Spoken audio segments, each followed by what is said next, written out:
Hi കൂട്ടുകാരെ, എല്ലാവർക്കും പുതിയൊരു വീഡിയോയിലേക്ക് സ്വാഗതം. ഇന്ന് ഞാൻ വളരെ വ്യത്യസ്തമായ ഒരു റെസിപ്പിയാണ് നിങ്ങൾക്ക് വേണ്ടി റെഡിയാക്കി കാണിക്കുന്നത്. ഇത് ചോളം വെച്ചിട്ടുള്ള ഒരു റെസിപ്പിയാണ്. നമ്മൾ പുറത്തൊക്കെ പോകുമ്പോൾ നമ്മൾ വാങ്ങിച്ച് കഴിക്കാറുണ്ട്. ചോളം കൊണ്ടുള്ള മസാലയുണ്ട്, അതുപോലെ തന്നെ അത് ഫ്രൈ ഉണ്ട്, ചുട്ടതുണ്ട്, പുഴുങ്ങിയതുണ്ട്, പലതും കഴിക്കാറുണ്ട് അല്ലേ. അപ്പം ഇന്ന് സ്വീറ്റ് കോൺ വെച്ചിട്ടുള്ള ഒരു മസാല റെസിപ്പിയാണ് ഞാൻ ചെയ്യുന്നത്. നമുക്ക് റെസിപ്പിയിലേക്ക് പോകാം. ഞാൻ അതിനായി 2 സ്വീറ്റ് കോൺ ആണ് ഇവിടെ വാങ്ങിച്ചു വെച്ചിരിക്കുന്നത്. സ്വീറ്റ് കോൺ എന്ന് പറയുമ്പോൾ ഇതുപോലെ പച്ചയായിരിക്കും ഇതിന്റെ പുറത്തുള്ള ഭാഗം. സൂപ്പർ മാർക്കറ്റുകളിലൊക്കെ ഇത് അവൈലബിൾ ആണ്. ഇത് എങ്ങനെ ഉണ്ടാക്കണമെന്ന് അറിയത്തില്ലാത്തതുകൊണ്ട് പലരും ഇത് വാങ്ങാറില്ല അല്ലേ. നമ്മൾ യാത്രയൊക്കെ പോകുമ്പോൾ ഇത് പുഴുങ്ങിയും ചുട്ടും ഒക്കെ നമ്മൾ വാങ്ങിച്ചു കഴിക്കാറുണ്ട്. നമുക്ക് ഈസി ആയിട്ട് ഇത് വീട്ടിൽ തന്നെ റെഡിയാക്കി കഴിക്കാൻ പറ്റുന്ന ഒരു ഐറ്റം തന്നെയാണ് കേട്ടോ. അപ്പോൾ ആദ്യമായിട്ട് ഇതിന്റെ തൊലിയെല്ലാം പൊളിച്ച് ആ തോടെല്ലാം മാറ്റിയതിന് ശേഷം നമുക്ക് ഈ കോൺ ഓരോന്നായിട്ട് അടർത്തിയെടുത്ത് ഒരു പാത്രത്തിലേക്ക് വെക്കേണ്ടതുണ്ട്. അപ്പം ഇതുപോലെ എല്ലാം പറിച്ച് ക്ലീൻ ആക്കി എടുത്തതിന് ശേഷം ഇത് അടർത്തിയെടുക്കണം. ഇത് സ്വീറ്റ് കോൺ ആണ്, അതുകൊണ്ട് ഇത് പച്ചക്ക് കഴിക്കാനും നല്ല ടേസ്റ്റാണ് കേട്ടോ. നല്ല മധുരമുള്ള ഒരു കോണാണിത്. അപ്പം നന്നായിട്ട് ക്ലീൻ ചെയ്ത് ഞാൻ എടുത്തിട്ടുണ്ട്.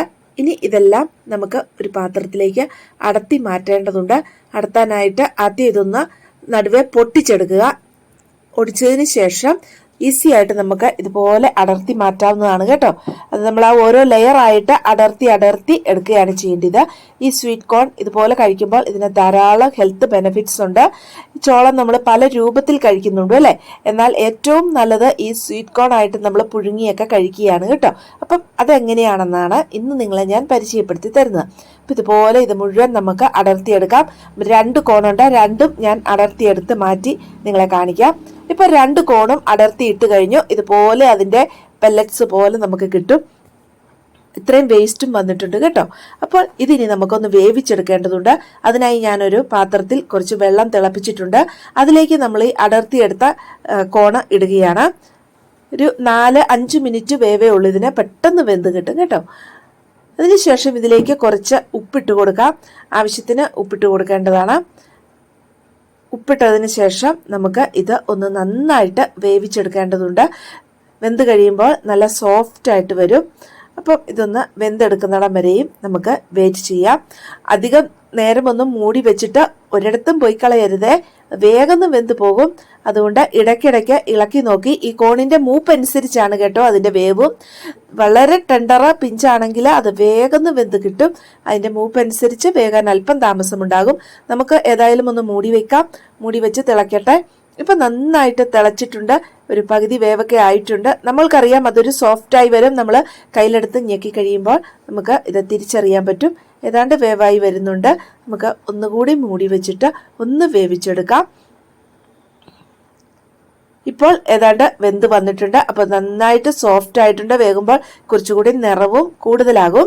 അപ്പൊ ഇതിനി നമുക്ക് ഈ വെള്ളത്തിൽ നിന്ന് ഒന്ന് മാറ്റിയെടുക്കാം. ഒരു സ്ട്രെയിനർ ഉപയോഗിച്ച് നമുക്ക് ഈ വെള്ളം ഒന്ന് വാർത്തിയെടുക്കേണ്ടതുണ്ട്. അപ്പം നമുക്ക് ഇതൊന്ന് കോരി മാറ്റി വെക്കാം.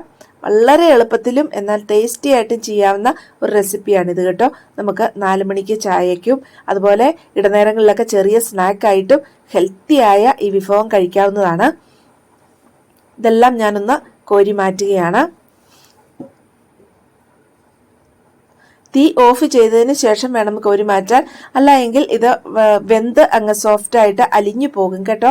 അതിനകത്ത് വെള്ളമാണ്, സോഫ്റ്റ് ആണ് കേട്ടോ. അപ്പൊ ഇതെല്ലാം ഞാൻ കോരി മാറ്റി കഴിഞ്ഞു. ഇനി നമുക്ക് ഇത് റെഡിയാക്കിയെടുക്കാം. റെഡിയാക്കിയെടുക്കുന്നതിന് ഒരു പാനിലേക്ക് ഞാൻ കുറച്ച് ബട്ടറാണ് ഇട്ടിരിക്കുന്നത്. നമ്മുടെ ആവശ്യത്തിന് ബട്ടർ ഇടാം. ഇതിപ്പോൾ ഉരുകി വരുമ്പോൾ ഒരു 2 ടേബിൾ സ്പൂണോളം ബട്ടർ ഉണ്ട് കേട്ടോ. അപ്പം നിങ്ങളുടെ ആവശ്യത്തിന് ബട്ടർ ചേർക്കുക. ബട്ടർ ഇല്ലാത്തവർ ഓയിലോ വെളിച്ചെണ്ണയോ എന്ത് വേണേലും ചേർക്കാം കേട്ടോ. അതിലേക്ക് ഞാനൊരു 3-4 വെളുത്തുള്ളി ചെറുതായിട്ട് അരിഞ്ഞത് ചേർക്കുന്നുണ്ട്. അപ്പം വെളുത്തുള്ളി ഒന്ന് ചെറുതായിട്ടൊന്ന് നിറം മാറി വരുന്നിടം വരെ നമുക്ക് ഇതൊന്ന് ഇളക്കി കൊടുക്കാം. ബട്ടറിൽ ചെയ്യുകയാണ് ഇതിന് ഏറ്റവും ടേസ്റ്റ്. ബട്ടറല്ല ഓയിലാണെങ്കിലും ചെയ്യാവുന്നതാണ് കേട്ടോ. അപ്പം നന്നായിട്ട് ഒന്ന് ഇളക്കി കൊടുത്ത ഈ വെളുത്തുള്ളി ഒന്ന് മൂത്ത് വരുന്ന സമയത്ത് നമുക്ക് ഇനി ഇതിലേക്ക് കോൺ ഇട്ട് കൊടുക്കേണ്ടതുണ്ട്. പിന്നെ കുറച്ച് മസാലകളൊക്കെ ചേർക്കേണ്ടതുണ്ട്. ഇപ്പോൾ വെളുത്തുള്ളിയൊക്കെ ഏതാണ്ട് മൂത്ത് വന്നിട്ടുണ്ട്. ഇനി നമുക്ക് കോൺ ഇതിലേക്ക് ഇട്ട് കൊടുക്കാം. കോൺ ഇട്ട് കൊടുത്തതിന് ശേഷം നന്നായിട്ട് ഇളക്കി ഒന്ന് വാട്ടിയെടുക്കുക. കോൺ ആ ബട്ടറിൽ കിടന്ന് ഒന്ന് സോട്ടായി വരട്ടെ. അപ്പോൾ കുറച്ച് സമയം ഒന്ന് ഇളക്കി കൊടുക്കേണ്ടതുണ്ട്. കുറച്ച് സമയം ഇളക്കി കൊടുത്തു കഴിയുമ്പോൾ നല്ല സ്മെല്ലൊക്കെ വരും. ഈ കോണും ബട്ടറും കൂടെ ഒന്ന് മൊരിഞ്ഞു വരുന്ന സ്മെല്ല് നമുക്ക് കിട്ടും. അത് കഴിയുമ്പോൾ നമുക്ക് കുറച്ച് മസാലകളൊക്കെ ചേർത്ത് കൊടുക്കേണ്ടതുണ്ട്. ഇതിലേക്ക് നമുക്ക് ഒരു കുറച്ച് ഉപ്പും കൂടെ ചേർത്ത് കൊടുക്കാം ടേസ്റ്റിന് വേണ്ടിയിട്ട്. ആദ്യം വെള്ളത്തിൽ കുറച്ച് ഉപ്പ് ചേർത്തിരുന്നു, എങ്കിലും ഇപ്പോൾ കുറച്ച് ഉപ്പും കൂടെ ചേർത്ത് കൊടുക്കേണ്ടതുണ്ട്. ഇനി ഒന്നുകൂടെ ഇളക്കി കുറച്ച് സമയം കൂടെ നമുക്കിതൊന്ന് ഈ ബട്ടറിൽ ഒന്ന് ഫ്രൈ പോലെ ആക്കിയെടുക്കാം. അതിനുശേഷം ഇതിന് വേണ്ട മസാലകൾ എന്തൊക്കെയാണെന്ന് നോക്കാം. ഇപ്പോൾ കോണ് നന്നായിട്ട് ഫ്രൈ ആയ പോലെ എത്തിയിട്ടുണ്ട്. ഇനി മസാലകൾ ഒരു 1/2 ടീസ്പൂൺ മുളക് പൊടി, 1/2 ടീസ്പൂൺ കുരുമുളക് പൊടി, 1/2 ടീസ്പൂൺ ചാട്ട് മസാല, ഇത്രയാണ് ഞാൻ ചേർക്കുന്നത് കേട്ടോ. ചാട്ട് മസാല ഇല്ലാത്തവർ അത് അവസാനം നാരങ്ങാനീര് നമ്മൾ ചേർക്കുന്നുണ്ട്, അത് കുറച്ച് കൂടുതൽ ചേർത്താൽ മതിയാകും കേട്ടോ. ചാട്ട് മസാല ഉണ്ടെങ്കിൽ ചാട്ട് മസാല ചേർക്കുക. ഇനി ഇത് നന്നായിട്ടൊന്ന് ഇളക്കി യോജിപ്പിച്ച് കൊടുക്കുക. ആ മസാലകളൊക്കെ ഒന്ന് മൂത്ത് വരട്ടെ. ചെറിയ തീയിലിട്ട് വേണം കൊടുക്കാൻ. മസാലകളൊക്കെ ഒന്ന് മൂത്ത് വരുമ്പോഴേക്കും നമുക്ക് അവസാനമായിട്ട് കുറച്ച് നാരങ്ങാനീര് ചേർക്കാനുണ്ട്. അതുപോലെ തന്നെ മല്ലിയില ഇഷ്ടമുള്ളവർക്ക് മല്ലിയിലയും ചേർക്കാവുന്നതാണ് കേട്ടോ. ഇപ്പോൾ ഉപ്പൊക്കെ ഒന്ന് നോക്കുക. ചാട്ട് മസാല ചേർക്കുന്നവർ ഇപ്പോൾ പുളി ഒന്ന് ചെക്ക് ചെയ്യുക. പോരാത്തത് നമ്മൾ കുറച്ച് നാരങ്ങാനീര് ചേർത്ത് കൊടുക്കുന്നുണ്ട്. അപ്പോൾ കുറച്ച് ഉപ്പും കൂടെ ഞാൻ ചേർക്കുകയാണ്. കോണിനൊരു മധുരമാണുള്ളത്, അപ്പോൾ കുറച്ചുകൂടെ ഉപ്പ് ആവശ്യമാണെന്ന് തോന്നി. നന്നായിട്ടൊന്ന് ഇളക്കി യോജിപ്പിച്ച മസാലയൊക്കെ ബട്ടറിൽ ഒന്ന് മൂത്ത മണം വരുമ്പോൾ നമുക്ക് കുറച്ച് നാരങ്ങാനീര് ചേർക്കാവുന്നതാണ്. പുളിക്ക് ആവശ്യത്തിന് നാരങ്ങാനീര് ചേർക്കുക. മല്ലിയില ഇഷ്ടമുള്ളവർ ഈ സമയത്ത് മല്ലിയിലയും ചേർക്കാവുന്നതാണ് കേട്ടോ.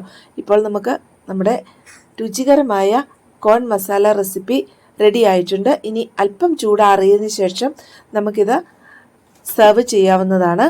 അപ്പം എല്ലാവർക്കും ഈ വീഡിയോ ഇഷ്ടമായെന്ന് വിശ്വസിക്കുന്നു. ഇനി നിങ്ങൾ കോൺ കടയിൽ കാണുമ്പോൾ ഇതെങ്ങനെ ചെയ്യുമെന്നോർത്ത് വാങ്ങാതിരിക്കരുത്. വേറെയും പലതരത്തിൽ കോണുകൾ ചെയ്യാവുന്നതാണ് കേട്ടോ. അപ്പോൾ ഇത് നല്ല ടേസ്റ്റി ആയിട്ടുള്ള ഒരു റെസിപ്പി തന്നെയാണ്. ഇനി കോൺ കിട്ടുമ്പോൾ ഇതുപോലെ തീർച്ചയായിട്ടും ചെയ്തു നോക്കുക. അപ്പോൾ ചൂടൊക്കെ ചെറുതായിട്ടൊന്ന് ആറി ഞാൻ സെർവ് ചെയ്യുന്ന പാത്രത്തിലേക്ക് നമ്മുടെ കോൺ മസാല മാറ്റിയിട്ടുണ്ട്. നന്നായിട്ട് മസാലയും ഉപ്പും ഒക്കെ പിടിച്ചിട്ട് നല്ല ടേസ്റ്റാണ് ഇതിന് കേട്ടോ. അപ്പോൾ നിങ്ങൾക്ക് ഈ വീഡിയോ ഇഷ്ടമായെങ്കിൽ നിങ്ങൾ ചാനൽ സബ്സ്ക്രൈബ് ചെയ്തില്ല എങ്കിൽ സബ്സ്ക്രൈബ് ചെയ്യാൻ മറക്കല്ലേ കൂട്ടുകാരെ. നമുക്ക് വ്യത്യസ്തമായ മറ്റൊരു വീഡിയോയുമായി വീണ്ടും കാണാം. അതുവരേക്കും bye bye. Thank you for watching.